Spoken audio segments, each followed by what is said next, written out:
नमस्कार। Financial explorer news में आपका स्वागत है। मैं हूं संजय बेड़ी। आज की तेज रफ्तार जिंदगी में अक्सर नींद हमारी जिम्मेवारियों और परेशानियों की वजह से पीछे रह जाती है। नींद का हमारे जीवन में बहुत महत्व है, जैसे कि एक्सरसाइज और हमारी डाइट का। नींद के दौरान जो हमारा शरीर है वो रिलैक्स रहता है, रेस्ट लेता है और अपने आप को अगले दिन के लिए तैयार करता है।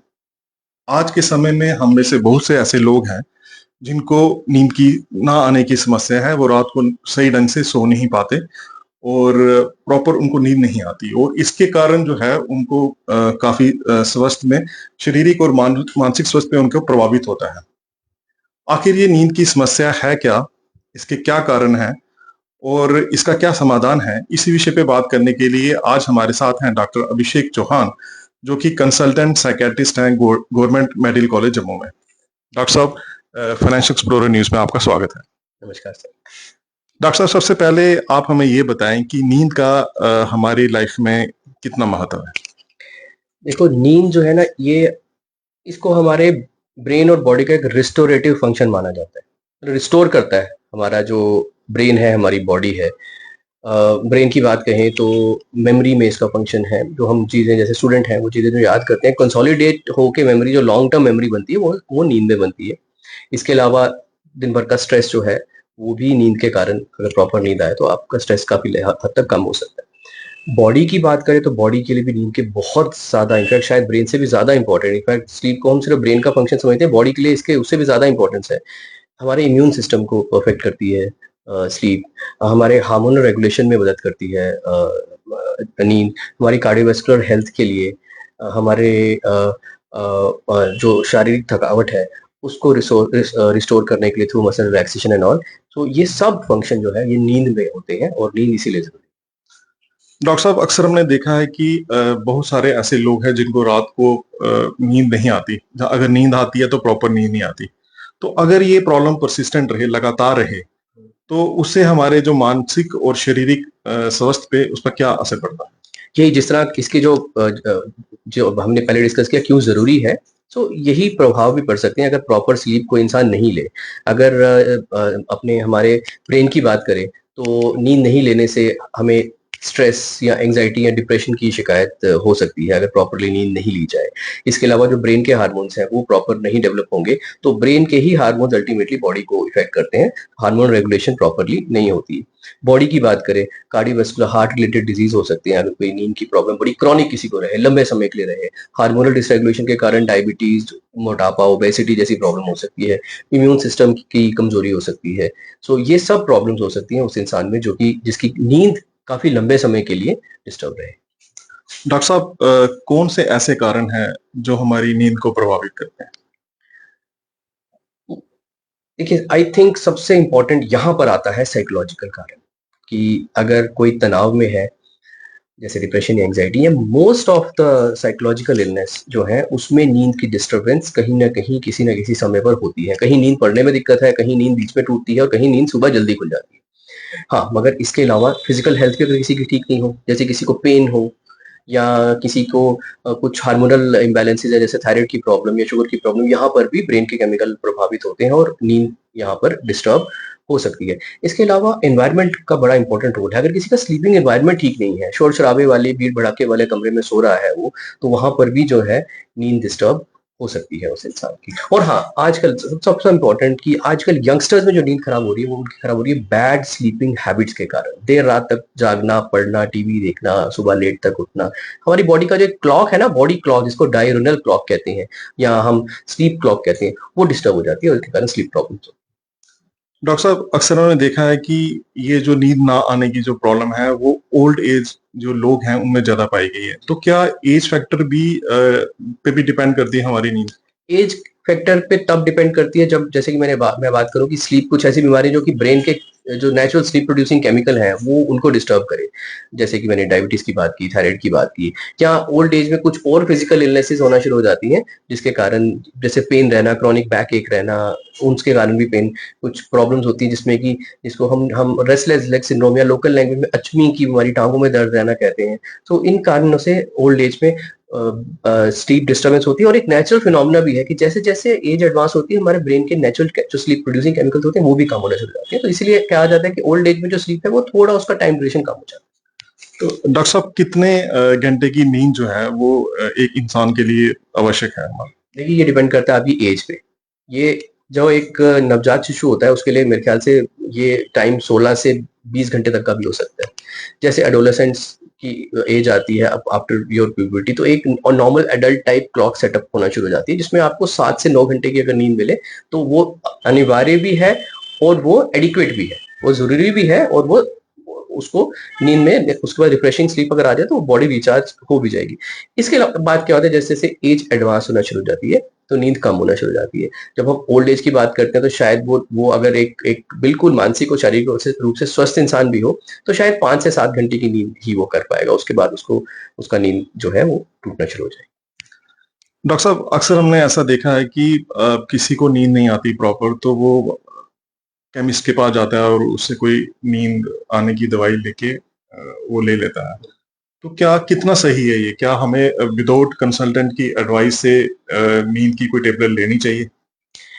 सबसे ज्यादा जरूरी चीज है कि सेल्फ मेडिकेट तो नींद के लिए कभी भी नहीं करें। सेल्फ मेडिकेशन दो तरह से होती है सर, जिस तरह से आपने बोला कि किसी केमिस्ट के पास जाएं, वो तो हो सकती है, लेकिन कभी ऐसा भी सेल्फ मेडिकेशन होती है कि कोई बोलता है यार नींद नहीं आ रही, कोई बात नहीं थोड़ा सा अल्कोहल ले ले, नींद आना शुरू हो जाएगी। पर यहाँ पर क्या प्रॉब्लम है, यहाँ पर अगर आप अनरिस्ट्रिक्टेडली वो बड़े बड़े लंबे समय तक के लिए ये लेते रहेंगे तो आपको उस चीज की एडिक्शन हो जाएगी। इम्पोर्टेंट क्या है, इम्पोर्टेंट है कि नींद की कारण को पता करना और उसको रिमूव करना, जो जो रूट कॉज है नींद का।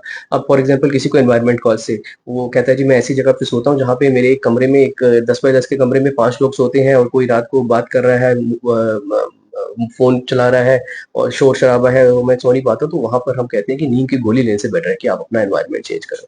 साइकोलॉजिकल हेल्थ अगर किसी की आपको लगता है कि किसी डॉक्टर के पास हो जाता है या उसको खुद भी लग रहा है कि नींद तो मेरे को नहीं आ रही, मगर नींद के साथ साथ मेरा आजकल थोड़ा सा मन भी उदास बेचैन रहना शुरू हो गया, घबराहट रहना शुरू हो गई है, तो यहाँ पर एंजाइटी या डिप्रेशन के माइनर सिम्टम्स हो सकते हैं। सो इम्पोर्टेंट है कि पहले ये जाने कि नींद क्यों नहीं आ रही है, उस कारण को रिमूव करें। उसके बाद अगर थोड़ा शॉर्ट टर्म के लिए स्लीपिंग पिल्स की जरूरत का सेवन करना भी पड़े तो डॉक्टर की सलाह के साथ वो एक शॉर्ट 4 से 12 हफ्ते तक आप ले सकते हैं। उसके बाद आपकी मेडिसिन रिड्यूस कर देनी चाहिए ताकि आपको आदत डिपेंडेंस ना पड़े, और टॉलरेंस हमारी बॉडी टॉलरेट भी कर देती है। अगर आप आज एक स्लीपिंग पिल ले रहे हैं तो हो सकता है अगर वो 4 से 6 महीने के बाद वो किसी इंसान को असर ना करे, तो वो डोज, वो टॉलरेंस उसको हम बोलते हैं। सो इन सब चीजों से बचने के लिए इट्स बेटर कि रूट कॉज को स्लीप की उसको टारगेट किया जाए रादर देन जो सिम्टम है स्लीप का उसको। डॉक्टर साहब हमारी जो डाइट है जब जब हम कोई ड्रिंक्स लेते हैं, कैफीन ड्रिंक्स जैसे चाय कॉफी, जब हम खाने में कोई ऐसे पदार्थ लेते हैं, क्या उससे भी हमारी जो नींद है वो उस पर इम्पैक्ट पड़ता है? देखिए कॉफी तो सीधा सीधा स्टिमुलेंट है, ये तो आपकी नींद कम करेगी ही करेगी। इनफैक्ट लॉन्ग आवर्स पे या शिफ्ट वर्कर्स में कॉफी इसीलिए वो लेते हैं कि ताकि उनको नींद ना आए, बट कहीं ना कहीं ये आपके ब्रेन के नेचुरल केमिकल के साथ खिलवाड़ करती है। जब अल्कोहल की बात आती है तो मैं आपको एक बड़ी इंपॉर्टेंट बात बताता हूँ कि अल्कोहल किसी इंसान को अगर नींद नहीं आ रही है वो उसको नींद ला तो देगी, लेकिन उसकी नींद की क्वालिटी और नींद का जो स्ट्रक्चर है, नींद वो खराब कर देगी। देखो हमारी नींद के कई स्टेजेस होती हैं, उसमें मोटे-मोटे देखा जाए तो एक नॉन रेम और एक रेम स्लीप होती है। रेम स्लीप में आप कभी किसी पेशेंट को देखें उसकी रात वो सोया होगा, उसकी आंखें हिल रही होगी, वो नींद में होगा, मगर इसको रेम स्लीप बोलते हैं। ये एक प्रॉपर परसेंटेज में होनी चाहिए हमारी स्लीप में, तभी उसको एक हेल्दी स्लीप आर्किटेक्चर बोला जाएगा, रादर देन कि कोई जो जो अल्कोहलिक्स में ये देखा गया है कि ये जो आर्किटेक्चर है ये बिगड़ जाता है। जो डीप स्लीप आनी चाहिए, जो रिस्टोरेटिव स्लीप आनी चाहिए, जो रिफ्रेशिंग स्लीप आनी चाहिए, वो शायद अल्कोहल लेने के बाद भी ना आए, और इसके कारण जो बॉडी में हार्मोनल डिसरेगुलेशन है वो तो होता है। डॉक्टर साहब अब हमें बताएं कि जैसे जब हम रात को सोते हैं तो उससे पहले का जो एटमॉस्फेयर जो माहौल है, क्या उस पे भी हमारी नींद डिपेंड करती है? तो किस तरह का, क्या हमें हमारे जो रूम है जहाँ पे हम सोते हैं तो क्या उसमें हमारे बेडरूम में कुछ ऐसी सेटिंग्स हों जिसके कारण हमें अच्छी नींद आए, कुछ ऐसा? देखिए वही बात, जैसे मैंने एनवायरनमेंट की बात की, तो कई चीजें हैं, ये एक पार्ट है, हम जिसको एक लार्ज टर्म पे बोलते हैं स्लीप हाइजीन। जैसे हमारी पर्सनल हाइजीन होती है, हम सुबह उठते हैं, टूथब्रश करते हैं, नहाते हैं, तैयार होते हैं, अपनी पर्सनल हाइजीन का ध्यान रखते हैं, ऐसे अपने स्लीप हाइजीन का भी ध्यान रखते हैं। इसमें कई टिप्स हैं। इसका एक पार्ट है कि बेडरूम सेटिंग कैसी होनी चाहिए, बेडरूम एनवायरनमेंट कैसा होना चाहिए, या तब जब आप बेड पे चले जाएं उसके बाद आप क्या करें।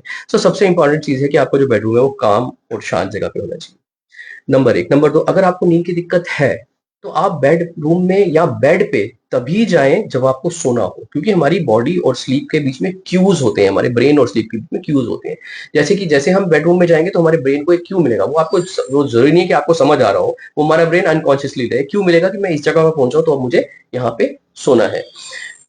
टेम्परेचर जो है रूम का वो जितना कंफर्टेबल हो सके उतना रहना चाहिए। बेस्ट टेम्परेचर जो एयर टेम्परेचर है that should be around 22 to 26 degree Celsius के बीच में होगा, तो एक कंफर्टेबल रूम टेम्परेचर होता है। अगर सर्दी है तो वार्म, और अगर वार्म है तो एडिक्वेट टेम्परेचर। इसके अलावा जब आप सोने चले जाते हैं, सबसे इंपॉर्टेंट चीज है कि सोने और उठने का टाइम भी फिक्स होना चाहिए, ताकि आपकी बॉडी क्लॉक उस तरह से एडजस्ट हो जाए, नेचुरली स्लीप आए। जैसे ही आपका वो टाइम हो 10 बजे या 9 बजे या 11 बजे, आपको नेचुरली स्लीप आना शुरू हो जाए, और जैसे स्लीप आना शुरू हो जाए आप उस टाइम को व्यर्थ मत कीजिए, आप तुरंत सोने चले जाइए।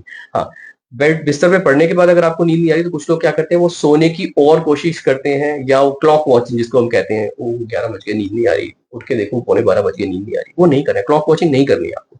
आपको सोने की कोशिश करनी है, 20 मिनट में अगर आपको नींद नहीं आती आप उठ जाइए, थोड़ा सा वॉक कर लीजिए, मेरे में भी एक जिसको हम ल्यूक वार्म मिल्क या पानी कहते हैं, आप वो पी लीजिए, या कुछ मैगजीन या कुछ बुक पढ़ लीजिए। इस दौरान मैक्सिमम लोग क्या करते हैं, वो मोबाइल देखना शुरू कर देते हैं, मोबाइल पे कुछ देखना है, पढ़ना शुरू कर देते हैं।